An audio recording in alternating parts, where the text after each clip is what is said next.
Otep à tous, bien-aimés frères et sœurs, quel est le deal qu'il y a eu entre Félix Tshisekedi et les États-Unis, l'Union européenne? Que se passe-t-il? Pourquoi les Européens ne se cachent plus? Ils ne se cachent plus. Les États-Unis, personne ne se cache. Ils font pression à Tshisekedi. Mais qu'est-ce qu'il y a eu? Le deal, c'était lequel? Nous savons tous, ce n'est un secret pour personne, que c'est Martin Fayulu qui avait gagné l'élection. Mais les Occidentaux se méfiaient de Martin Fayulu. Donc il fallait trouver un autre candidat, quelqu'un d'autre. Ils ont pensé que Tshisekedi était plus souple et que Tshisekedi devait leur donner tout ce qu'ils demandaient. Mais ce qu'ils demandaient, c'est quoi? Qu'est-ce qu'ils voulaient avoir? Qu'est-ce qu'ils voulaient avoir? Ce qu'ils cherchaient, c'était le marché que les Chinois avaient eu au Congo démocratique. Voilà le grand problème qu'il y a eu entre les États-Unis et Tshisekedi, entre l'Union européenne et Tshisekedi, entre la Grande-Bretagne et Tshisekedi, qui a accepté le deal et qui ne sait plus comment faire parce qu'il ne peut pas leur donner le contrat. Il a essayé, il n'a pas pu. Eh oui, c'est pas qu'il n'a pas essayé, il a essayé, il n'a pas pu. Ils savent, les Occidentaux savent, que aucun dirigeant ne peut ouvertement prendre les terres et donner aux Rwandais. Ils savent aussi que Kabila avait signé ce qu'on appelait le contrat du siècle, de ce 21e siècle. Un contrat de plusieurs milliards de dollars. Je dis bien plusieurs milliards de dollars. Et que les Occidentaux ont perdu. Voilà, à l'époque de Kabila. C'est la raison d'ailleurs pour laquelle Kabila, après 18 ans, les Occidentaux ne voulaient plus le voir. À cause de ce contrat qu'il est allé signer avec les Occidentaux. Parce qu'il est allé, plutôt avec la Chine. Parce qu'il est allé négocier avec un autre partenaire au lieu de donner ça aux Occidentaux. Mais s'ils ont donné ça aux Occidentaux, c'est parce que, plutôt aux Chinois, c'est parce que les Occidentaux n'avaient pas les moyens. Les Occidentaux n'ont plus les moyens. Ils n'ont jamais eu l'argent pour financer. Ce sont des escrocs de grand chemin. Donc, quand Kabila signe ces accords, ce contrat avec la Chine, les Occidentaux ne sont pas contents. Et là, ils ont commencé à mener la guerre à Kabila, jusqu'à le faire partir, comme un malpropre. Maintenant, il s'avère qu'il y avait un problème, c'est que ce Tshisekedi qu'on amène, Tshisekedi ne peut pas donner les terres. Tshisekedi essaye de régler la chose, de reprendre le contrat. Quand Tshisekedi va en Chine, c'est pourquoi? C'est le seul voyage de Tshisekedi que vous avez vu sur tous les médias occidentaux. RFI, France 24 et autres, il part en Chine. Et ils ont bien dit, il va renégocier les contrats, il va annuler ce contrat-là. Il va reprendre, remettre les choses, les pendules à l'heure. Et donc, quand il va annuler ça, nous, on va prendre ça. Nous, on lui a donné le pouvoir. C'est pour ça que RFI, France 24, toutes les chaînes de propagande ont commencé à faire la promotion de ce voyage.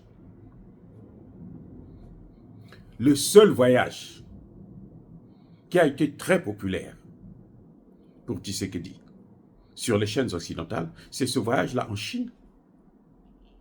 Parce qu'ils étaient sûrs que Tshisekedi va aller taper du poing sur la table pour dire, bon, le contrat là, je l'annule, et puis vous allez vous faire foutre. Mais manque de peau pour lui, quand Tshisekedi arrive, il est bien reçu par Xi Jinping. Mais Xi Jinping a investi. Non, il n'a pas investi. Il a déjà investi. C'est lui qui exploite ses matières premières. Il a déjà investi. Qu'est-ce que vous pouvez faire? Si vous voulez reprendre le contrat, remettez-lui l'argent. C'est pas ça. Et là, Tshisekedi est coincé. Tshisekedi ne peut pas remettre l'argent. Il ne peut pas remettre l'argent, il n'en a pas. Ce n'est pas les 1 ou 2 milliards que la Banque mondiale lui a prêté qu'il va payer, rembourser une dette qui coûte plusieurs centaines de milliards. Non, tu ne peux pas. Et là, la seule chose que Tshisekedi fait, c'est d'augmenter la part du Congo dans ce contrat. Ils essaient de réviser pour voir, pour améliorer un peu les choses, de telle sorte que le Congo puisse avoir quelque chose de mieux. Et puis il revient. Quand il revient, les Occidentaux ne sont pas contents. Et en échange, qu'est-ce qu'il faut faire? Vous avez vu que Tshisekedi a signé des accords avec les États-Unis pour leur donner le coltan et le cobalt. Et Emmanuel Macron a quitté l'Europe, la France, pour venir signer des contrats. Quand il arrive, mais il n'y en a plus, il n'y a plus rien. Tout est déjà pris par les Chinois, par les Américains. Mais les Américains, comme ils sont très gourmands, puisque pour les Américains, le Congo leur appartient. C'est leur chose. Je dis bien, le Congo, c'est la chose. Autant le Congo appartenait au roi Léopold II, comme sa maison, son jardin, son parc, et les Congolais, ses animaux. Après, il a donné ça à son pays, à la Belgique. Et la Belgique, voyant que c'est trop gros, elle s'est enrichie, engraissée, elle a donné aux Américains. Depuis la Seconde Guerre mondiale, la RDC appartient. Je dis bien appartient. Je pèse mes mots. Appartient aux Américains. Donc, Kabila n'avait pas le droit de faire signer ce contrat. C'est pour ça que ça a soulevé un tollé. Et Tshisekedi ne peut pas le faire. Qu'est-ce qu'on fait? On le punit. On va voir Kagame, on lui dit, fais-lui la guerre. Voici les armes. Au moment où nous parlons, il y a déjà des Polonais et autres qui sont au Rwanda, d'autres qui sont en train de rentrer à l'Est là pour commencer déjà à exploiter les matières premières. Oui, sous haute surveillance des soldats rwandais. La guerre là, c'est pour agiter, pour occuper les Congolais à autre chose. Mais en ce moment, ils sont déjà dedans. Donc, ce que les Américains veulent, c'est que Tshisekedi puisse annuler les accords qu'il a eus avec les Chinois, avec l'Est. C'est pour ça que Tshisekedi a peur d'aller vers les Russes, alors que c'est là où se trouve la solution.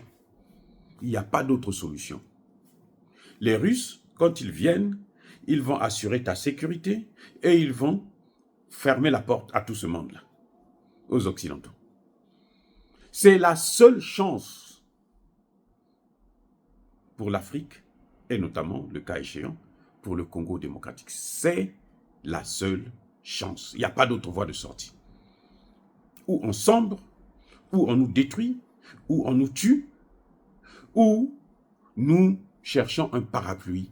Comme ça, lorsqu'il pleut, eh ben, on est protégé. Nous n'avons pas d'armes, nous ne fabriquons pas des armes. Tout ce que Tshisekedi est en train de faire, les contours qu'il fait là, il va en Turquie, en Qatar et autres, ça n'apportera rien.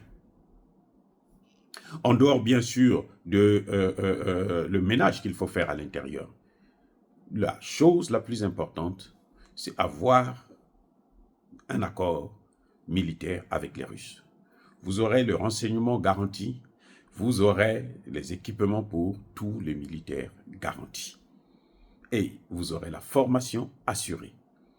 Et on peut mener la guerre et l'emporter très facilement.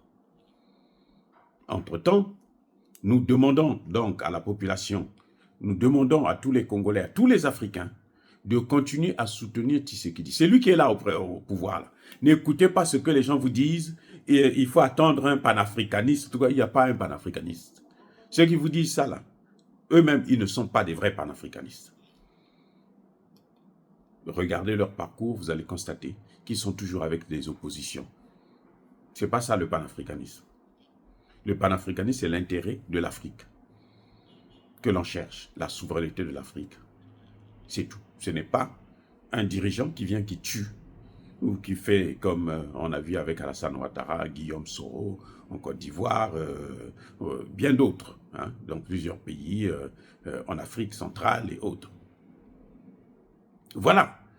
Donc, nous devrons soutenir Tshisekedi. Nous devrons le pousser à signer ces accords. Ça avait déjà commencé depuis 1999.